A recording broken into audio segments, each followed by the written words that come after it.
सभी को नमस्कार। आज हम चर्चा करेंगे चरित्र के बारे में कि चरित्र है क्या। देखो, जिसे आप चरित्र समझते हैं या अभी तक जिसको चरित्र समझा जा रहा है वो बिल्कुल भी चरित्र नहीं है। अगर आप सोचते हो कि मैं शराब पीना छोड़ दूंगा या मांस खाना छोड़ दूंगा, मांसाहार करना छोड़ दूंगा तो मैं चरित्रवान हूँ, तो ये आप गलत सोचते हैं। शराब है क्या? एक फलों से, अंगूर से निचोड़ा हुआ जूस ही तो है। क्या उसको छोड़ने से आप चरित्रवान हो जाओगे?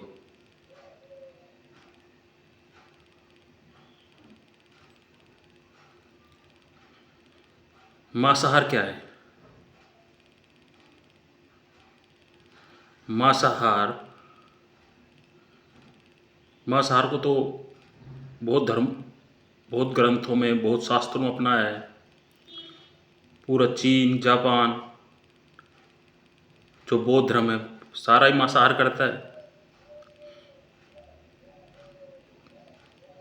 तो क्या वो चरित्रवान नहीं है?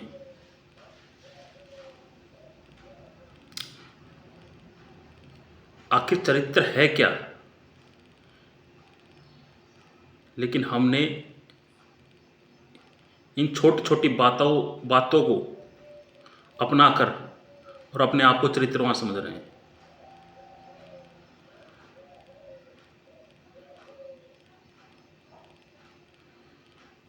आपके शास्त्र कुछ बोलते हैं और आप शास्त्र के अनुसार चलते हो तो आप अपने आप को चरित्रवान समझते हैं। शास्त्रों से आप वही बात पकड़ते हो जो आपके मन के अनुकूल हो। जो आपके मन के अनुकूल नहीं है वो आप उस चीज को नहीं पकड़ते।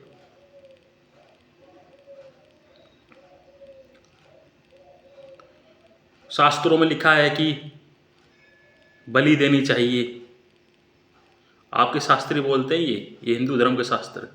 पहले तो नर बलि दी जाती थी। चल लो शास्त्र अनुसार, दे लो ना नर बलि। ये आपके शास्त्रों ने सिखाया पहले। और अब बकरे की बलि अभी तक नहीं रुकी। क्यों? बकरे की बलि पर कोई कानून नहीं बना। आज ये बकरे काटे जा रहे हैं, माता के नाम से बकरे कटते हैं।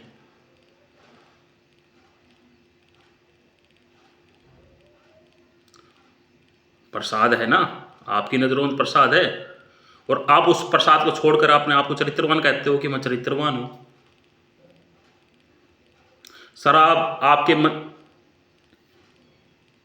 देवी देवताओं को चढ़ती है कि नहीं चढ़ती? शराब छोड़कर आप कहते हो मैं चरित्रवान हूं। तो ये सब थोती बातें हैं।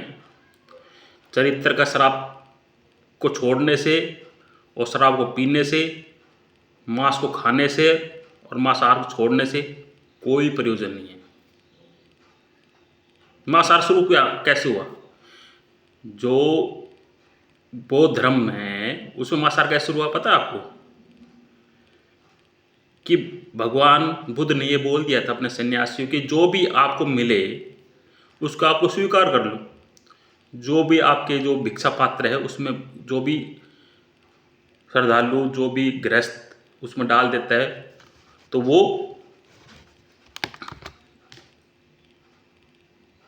उसको आप सहज स्वीकार कर लो।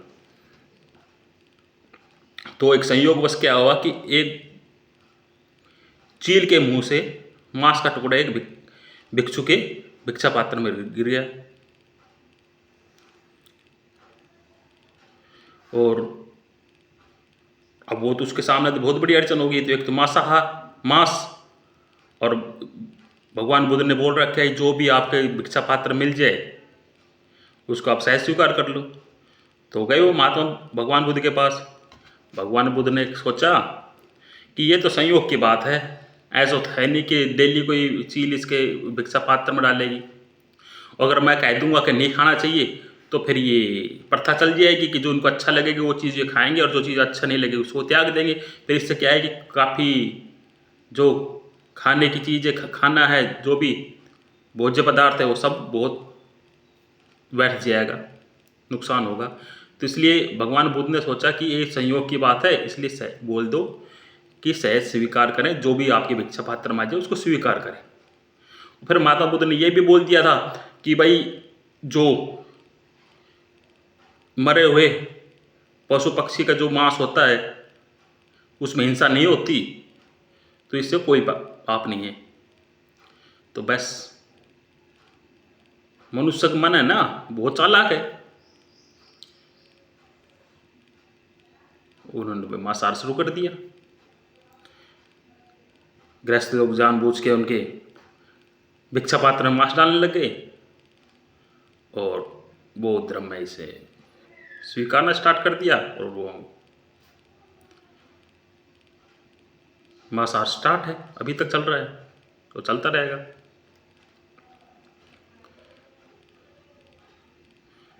तो क्या वो चरित्रवान नहीं है?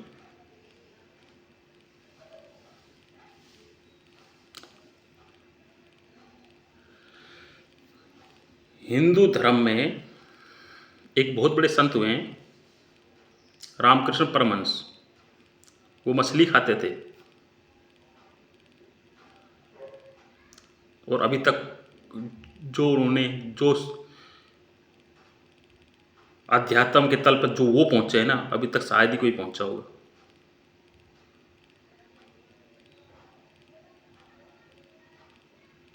उन्होंने तो सभी धर्मों पर चलकर देखा है। मुसलमान तक भी हो गए थे वो, तो मुसलमान भी साधना भी की थी उन्होंने। बस वो है कि गाय खाने से रह गए थे वो, कि उनके भक्तों ने कैसे न कैसे उस चीज़ को रोक दिया, नहीं वो भी खा लेते हो।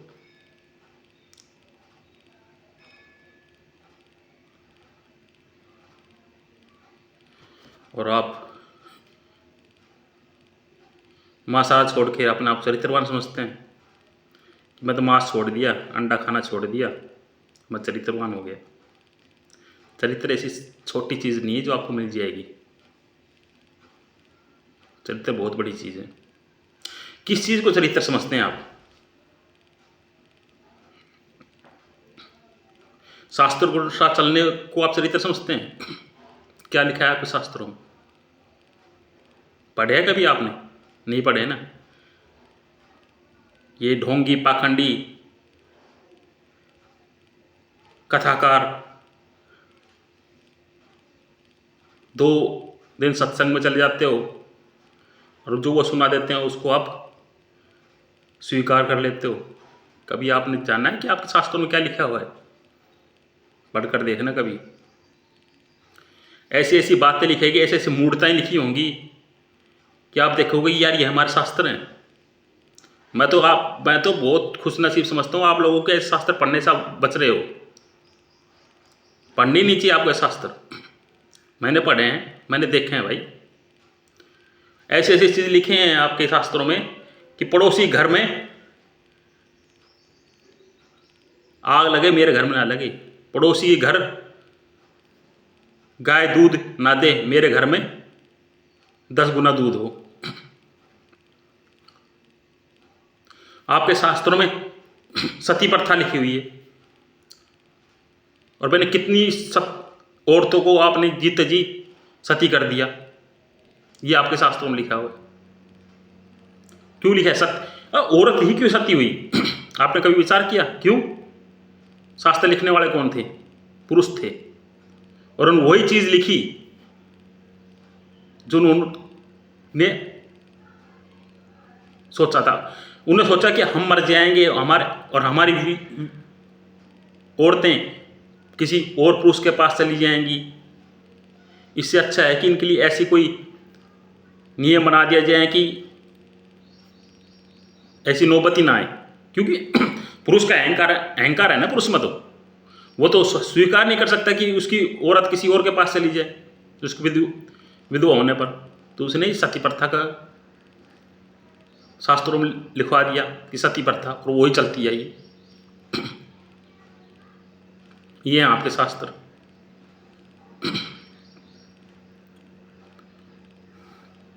तुम्हारे देवी देवताओं को देख लो, ऐसे ऐसे वर्णन है उनके बारे में शास्त्रों में।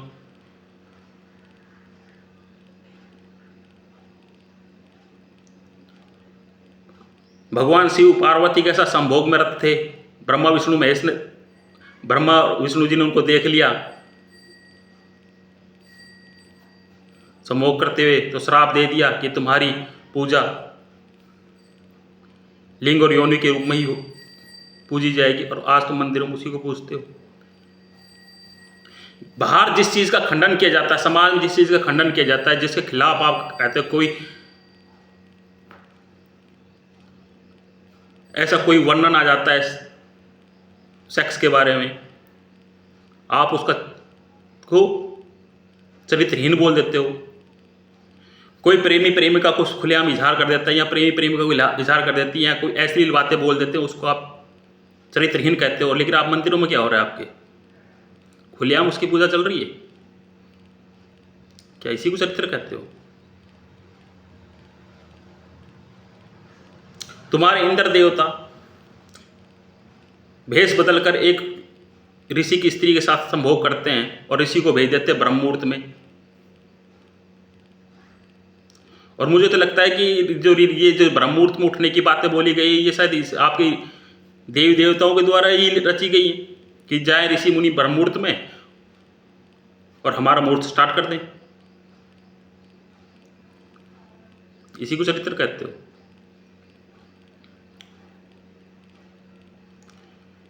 चरित्र क्या है? आजकल YouTube पर देखो, ऐसी ऐसी चीजें मिलती हैं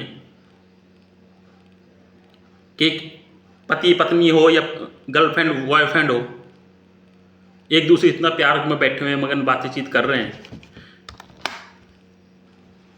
लेकिन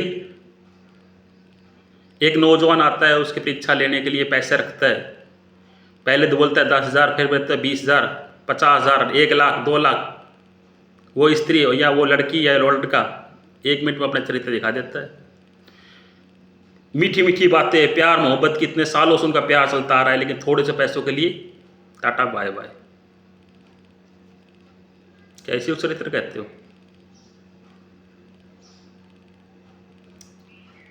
2 कौड़ी में बिक जाता है तुम्हारे चरित्र। तुम खूब चरित्रवान समझते हो, अगर तुम्हारे ऊपर पैसे फूके ना, तुम्हारे चरित्र बोली लगाए, थोड़े में टूट जाओगे। ऐसा है चरित्र।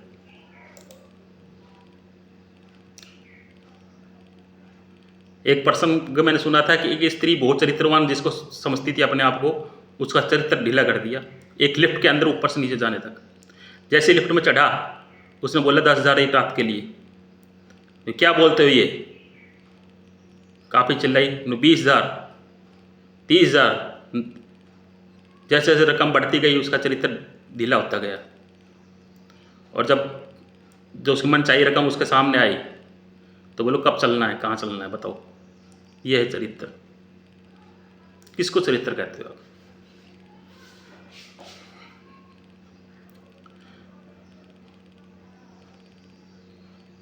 मेरी नज़रों में चरित्र है क्या, और वास्तविक चरित्र है क्या? एक्चुअल मेरी नज़र ही नहीं, हकीकत में चरित्र है क्या, वो आप बताता हूँ आपको। सबसे पहला नियम, किसी का फॉलोवर मत बनो। सुनो सबकी, करो मन की। गुरु हैं, सत्संग हैं, अच्छी बातें मिलती है, सुनो, उस पर गहन विचार करो। विवेक किस लिए दिया आपको यार? मनुष्य से जन्म लिया है आपने, मनुष्य के पास एक ही तो शक्ति है विवेक की, पहचानने की, कि आखिर सही क्या है गलत क्या है। विवेक दिया कि नहीं दिया? उसको इस्तेमाल करो ना, कि सही क्या है गलत क्या है। अंधाधुन के शास्त्रों में बोल दिया, आपके गुरुजी ने बोल दिया कि ये सही है, क्या वो सही हो गया? क्या आप उस पर अनुभव किया आपने उस चीज़ का? मंथन किया क्या ये सही है? नहीं करते, लेकिन आप थोथी मान्यताओं के पीछे चल पड़ते हैं और उसे मान लेते हैं।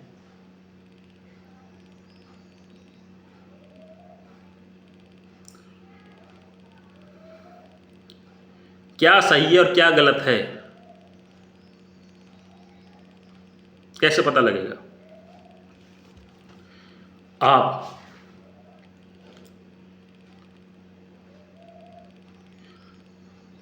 अंधेरा कमरा है और अंधेरे कमरे में आप चलते हो, कभी फर्नीचर से टकराते हो, कभी दीवार से टकराते हो कि नहीं टकराते?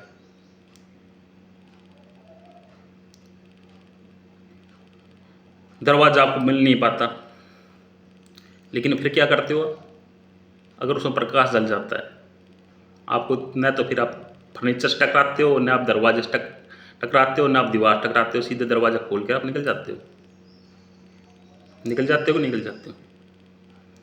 ऐसे ही आपको प्रकाश चाहिए अंदर, कि आपको पता लग सके कि क्या सही है और क्या गलत है। और प्रकाश वो जलाने का सिर्फ एक ही रास्ता है, और वो है ध्यान। लेकिन ध्यान तो आप करते नहीं।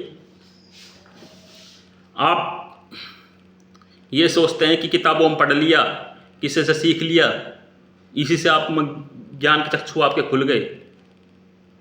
नहीं, ये ज्ञान नहीं है। ज्ञान तो सिर्फ एक ही चीज़ उपजता है, वो है ध्यान। ध्यान करोगे तो ही आपको वास्तविक ज्ञान होगा, तो ही आप समझ पाओगे सही क्या है, गलत क्या है। अपने चैतन्य के पीछे चलोगे, जो आपकी चेतनता है, फिर आपको किसी समाज के बारे में सोचने की जरूरत नहीं पड़ेगी, और किसी के आपको गाइडेंस लेने की जरूरत नहीं पड़ेगी। आपका विवेक, आपकी समझ, आपका जो ध्यान से उपजा हुआ ज्ञान ही आपको मार्ग दिखा देगा कि सही क्या है, गलत क्या है। और आपको पता चल जाएगा कि इस चीज़ में नुकसान है, इस चीज़ में फायदा है। आपको पता है कि अग्नि में हाथ डालने से हाथ जल जाता है, कि आप डालते हो कि नहीं डालते ना। ऐसे जो ज्ञान हो जाएगा ना आपको, तो ध्यान करोगे तो आप हाथ डाल नहीं पाओगे उसमें। आपको कोई बेवकूफ़ नहीं बना पाएगा। लेकिन आप थोथी मान्यताओं में जीतते हैं। मांस छोड़ने से मैं चरित्रवान हो जाऊंगा, शराब छोड़ने से मैं चरित्रवान हो जाऊंगा। तो ये चरित्र इतनी छोटी चीज़ नहीं है, सस्ती चीज़ नहीं है जो आपको इतनी आसानी से मिल जाएगी। मांस छोड़ने से अगर चरित्रवान होते तो सारे पशु चरित्रवान होते जो मांस नहीं खाते। मनुष्य जन्म की जरूरत क्या थी? शराब क्या करती क्या है? शराब बस बेहोशी लाती है। आप शराब पीते हो, शराब का अध्यात्म से कोई मतलब नहीं है, सिर्फ इतना ही मतलब है कि वो बेहोशी लाती है बस। आपका जो विवेक, जो क्षमता आप में जो जागृत हुई थी, वो थोड़ी दब जाती है उस थोड़ी देर के लिए, थोड़े समय के लिए, बस इतना ही है। दुखी लोग शराब क्यों पीते हैं? दुखी लोग इसलिए शराब पीते हैं कि वो अपने दुख को थोड़ी देर भुला दें, ताकि थोड़ा उनको रिलैक्स महसूस हो, इसलिए पीते हैं शराब। आध्यात्मिक रास्ते में मानता हूँ नहीं पीनी चाहिए। क्यों नहीं पीनी चाहिए? कि वो बुद्धि थोड़ी सी कुंठित कर देती है और कुछ उलूल जुलूल हरकतें करवा देती है। ठीक है, आदमी का सुला देती है आदमी को। इस कारण से शराब निषेध है। और मांसाहार, किसी जीव की हत्या करना, आपको एक छोटी सी चोट लग जाती है, कितना दर्द होता है ना। तो ये सोच के देखो, जिसका आप मांस खा रहे हो उसकी हत्या क्यों हुई है? आपके कारण ही हत्या हुई है कि आप मांस खाते हो। आप तर्क देख के ये निकल सकते हो कि मैं तो मांस खाने वाला आदमी, मैं काट मारने वाला, हिंसा करने वाला आदमी थोड़ी हूँ। लेकिन उसकी हिंसा में भागीदार आप उतने ही हो जितनी वो हिंसा करता है। क्यों? आप मांस खाते हो।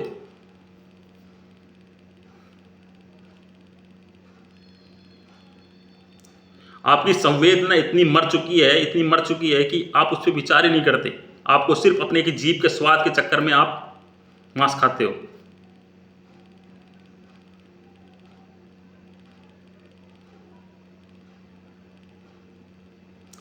और जब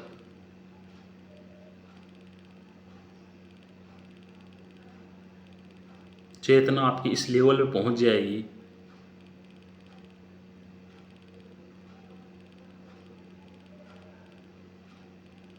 तो आपको ये मांस, ये चीज,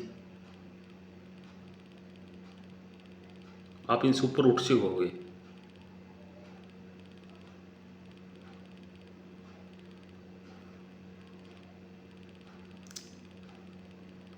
जो सात्विक मनुष्य हो जाता है ना, जो पूरी सात्विक हो जाता है, तो उसका शरीर इसको एक्सेप्ट ही नहीं करता। लेकिन जो शरीर इस चीज का आदी हो गया है,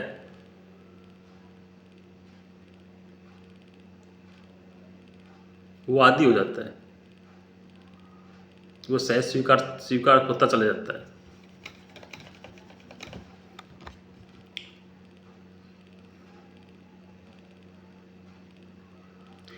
तो जो आध्यात्मिक हो जाता है, जो ध्यान में जैसे जैसे डूबता है, ध्यान से जो उसका चरित्र बनता है, उसमें ये मांस, मदिरा, ये स्वतः ही छूटती चली जाती है। क्योंकि होश उसको इतना समझ जाता है, इतना संवेदनशील हो जाता है उसका, कि ये चीज़ हटती चली जाती है। जो सार है वही चीज़ बचती है, जो आसार है वो हटती चली जाती है, वो गिर जाती हैं।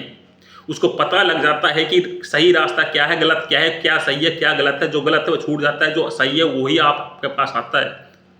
सब चीज़ गिर जाती है, सब चीज़ गिर जाती है। उसको अच्छी तरह से पता लग जाता है कि सही क्या है, सही रास्ता क्या है। जो सच्चा ध्यानी होगा ना, जो सच्चा भक्त होगा, वो इन छोटी चीज़ों के चक्कर में नहीं पड़ता कि माँ छोड़ना है, शराब, अरे वो अपना आप गिर जाती है यार। ये कथाकार हैं, ये आते सिर्फ इसी में उलझा रहते हैं, क्योंकि वो उस ऊंचाई तक पहुंचे ही नहीं है। वो गृहस्थ को एक सत्संग सुनाते हैं, गृहस्थ को बात करते हैं, वो सिर्फ यही बात बोलते हैं कि मांस छोड़ दो, मदिरा छोड़ दो, ये मत खाओ, वो मत खाओ, ये करो वो करो। क्यों? क्यों? वो उसी लेवल पे हैं, वो आपके ही गुरु हैं। अध्यात्म से उनका दूर दूर तक कोई मतलब नहीं है। वो सिर्फ आपके ही गुरु हैं। आप जो आपके जो गृहस्थ में उलझे हुए हैं ना, वो आपके ही है, क्योंकि उनको पता है कि ये गृहस्थी हैं और गृहस्थी तक कहीं, और इनके पास पैसा, यही मुझे पैसा देंगे बस, और इनको यही चीज़ सिखाना, क्योंकि इसमें ये फंसे हुए हैं। लेकिन असली जो गुरु होगा ना, वो इन छोटी छोटी बातें नहीं बोलेंगे, मांस छोड़ दो, मदिरा छोड़, अरे क्या है यार, छूट जाती हैं यार ये चीज़। जैसे ध्यान में गुजरोगे जब छूट जाती है, ये छोटी छोटी चीज़ें हैं मेरे भाई, अपना आप गिर जाती हैं।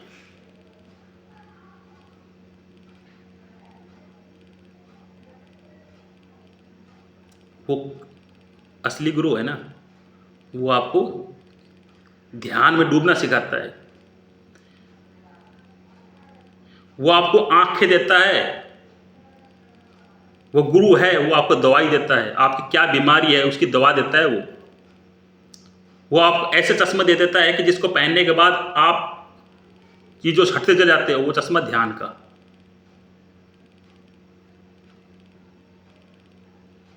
आज के साधु सन्यासी बने बैठे हैं, लेकिन उनको ध्यान का कुछ पता ही नहीं है।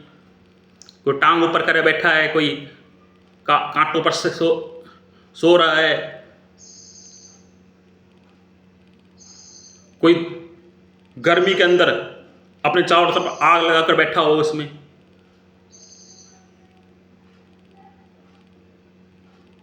और आप लोग उसके चरणों को धोख खा रहे हो। आप ये बोल रहे हो ये यही है बस जो कुछ है। कितना तपस्वी है, कितना वो है। गीता में इस चीज को तामसी तब बोला है, तामस, तमस है ये। अध्यात्म से कोई मतलब नहीं है, इनके मूर्खता है, मूढ़ता है ये, बिल्कुल पागलपन की प्रकाष्ठा है ये। लेकिन आप इनको पूजते हो, आप इनके चरणों में जाते हो, नुकते हो। लेकिन जो आपको सही रास्ता दिखा देगा, जो आपको सही बात बताएगा, उसकी आप आलोचना करोगे, उसको आप पता नहीं क्या क्या गाली दोगे, पाखंडी बोलोगे, क्या क्या बोलोगे। क्यों? क्योंकि आपके वो अहंकार को पर चोट मार रहा है। आप जो नींद में सोए हुए हो ना, आपको जगा रहा है वो। क्यों? वो आपको वही बात बोल रहा है जो आपके अंदर, जो आपके विकार हैं, जो आपकी गंदगी आपके अंदर, वो आपको दर्शन करा रहा है कि देख तेरे अंदर ये गंदगियां भरी पड़ी हैं, लेकिन वो आपको बुरा लगता है। क्यों? क्यों? आप गंदगी इतने आदी हो चुके हो उस गंदगी में रहने के लिए। आपको अगर कोई आईना दिखाए तो उस आईने को तोड़ दोगे आप, लेकिन आप गंदगी में रहना पसंद करोगे, क्योंकि आप उसी में रच पच चुके हो। आपको बस वही दिखता है कि बस यही सब कुछ है। आप कभी जागना नहीं चाहते, इच्छा ही नहीं है आपकी जागने की।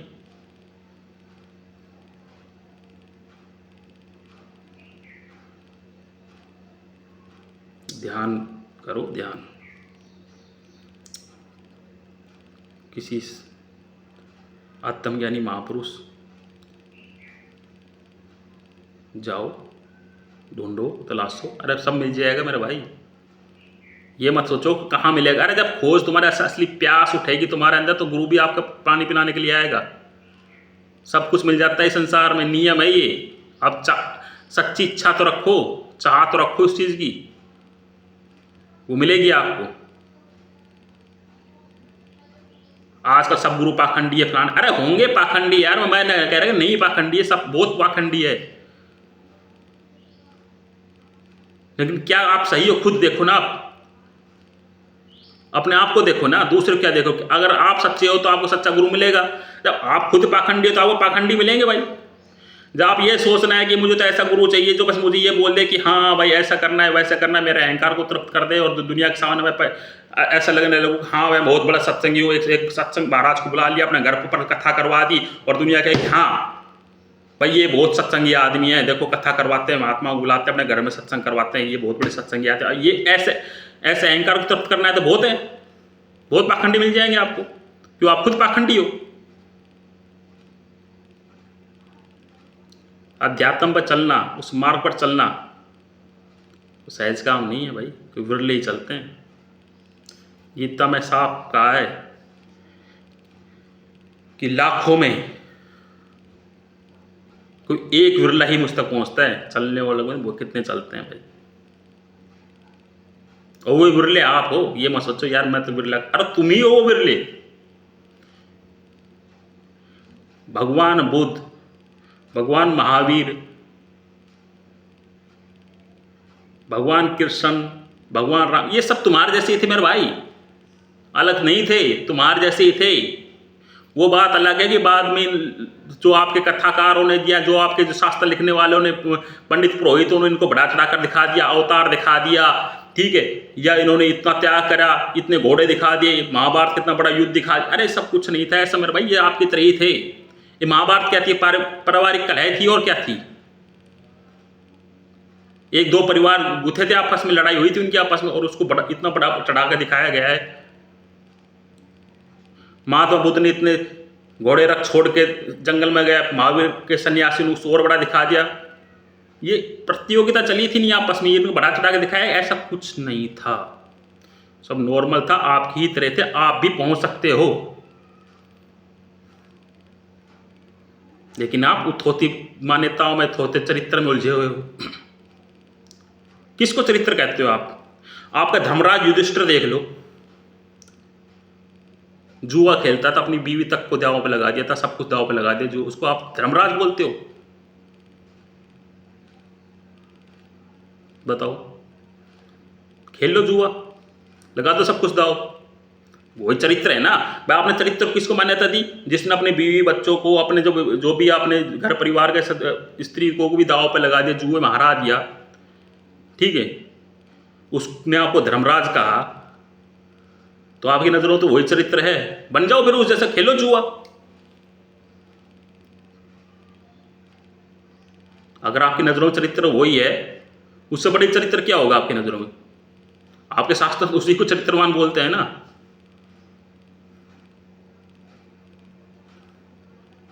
बड़ी विडंबना है यार। इसलिए मैं कहता हूं मेरे भाइयों, थोते शास्त्रों, थोते कथाकारों, इन सत्संगियों जो तुम्हें ऐसा थोथा ज्ञान देते हैं, इनसे दूर की राम राम रखो। सुनो सबकी, करो मन की। जो मैंने बताया, ध्यान ही एकमात्र ऐसी चीज़ है, न तो कोई ध्यान ऐसी चीज़ है जो नहीं कहता कि हिंदू कर सकता है मुसलमान नहीं, है मुसलमान कर सकता है हिंदू नहीं, क्रिश्चियन कर सकता है नहीं। सबके लिए ध्यान हर कोई कर सकता है। ध्यान एक ऐसी चीज़ है, ना कोई हिंदू है, ना कोई हिंदू धर्म से संबंध रखती है, ना मुसलमान से, ना ईसाई से, ना बौद्ध से, ना सिख से। ध्यान सबकी बपोती है यार।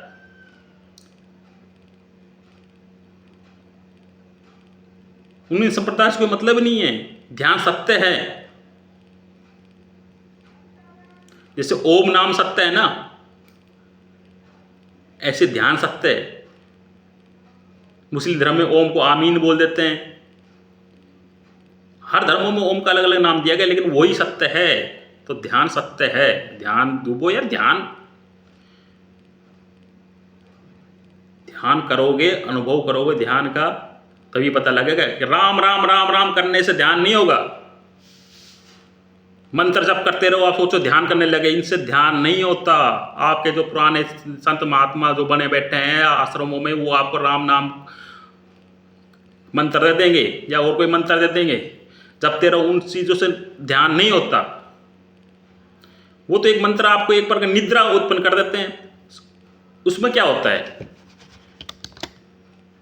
जो हिप्नोसिस करते हैं वो क्या करते हैं, वो एक ही चीज़ को बार बार दोहराते हैं कि नींद आ रही है, नींद आ रही है, नींद आ रही है, नींद आ रही है। दोहराते नहीं, वो हिप्नोटाइज जैसे करते हैं। ये हिप्नोटिज्म का हम करते हैं। आपके मंत्र करते रहो, खूब मंत्र करते रहो, इससे कुछ हो जाएगा, इससे निद्रा में ही जाओगे आप। हाँ, नींद नहीं आ रही हो आपके तो आप मंत्र जाप करो, नींद आ जाएगी आपको। एक चीज़ बार बार रिपीट करो, नींद आ जाएगी आपको। पहले के ज़माने में बच्चों के मेरा राजा बेटा सो जा, मेरा राजा बेटा सो जा, इसलिए बोलती थी माँ। क्यों बोलती थी? क्योंकि बोर हो जाता था बच्चा, सो जाता था। यही चीज़ है, आपके जो मंत्र उंत्र है ना, ये सब आपको नींद में ले जाने वाले काम। अध्यात्म से ना कोई मतलब नहीं, कितने ही आप खूब वो कर लो।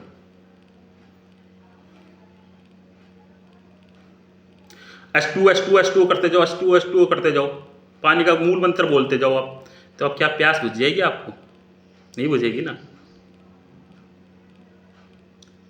अरे राम नाम जपने से कुछ नहीं होगा, उस राम में छलांग लेनी पड़ेगी, उसके अंदर घुसना पड़ेगा कि राम है क्या, और वो उसका रास्ता मैंने बता दिया, ध्यान। एक रास्ता और है समर्पण का, लेकिन समर्पण तो बाद की बातें हैं, पहले ध्यान में उतरो। जो ध्यान कर सकेगा वही समर्पण में जा सकता है, कि ध्यान ही रास्ता खोलता है कि सच्चाई क्या है, तथ्य क्या है। समर्पण की कभी और दिन बात करेंगे। तो अभी मैंने यही बताना था कि ध्यानी बनो, ध्यान मार्ग उतरो, और सब पाखंड है, ठीक है।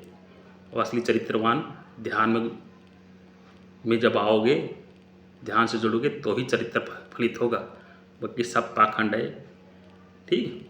धन्यवाद।